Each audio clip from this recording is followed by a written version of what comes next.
শাকিব খান তার সাবেক ও বর্তমান স্ত্রীকে নিয়ে মাঝে মধ্যে ইঙ্গিতমূলক কথা বলেন।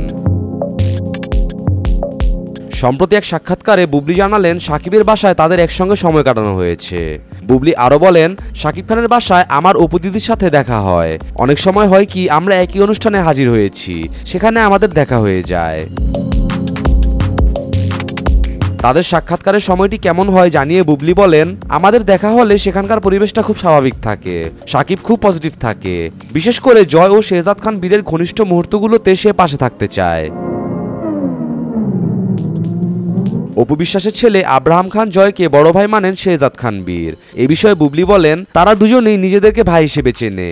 আমি বীরকে সবসময় বলি জয়কে দেখলেই তুমি সালাম দিবে। তাদের বাবা শাকিব খানও দুজনকে শিখিয়ে দিয়েছে, তোমরা ছোট ভাইকে আদর করো এবং বড় ভাইকে সম্মান করো। সবাই মিলেই বাচ্চাদের নিয়ে একটি সহযোগিতাপূর্ণ সম্পর্কে থাকে।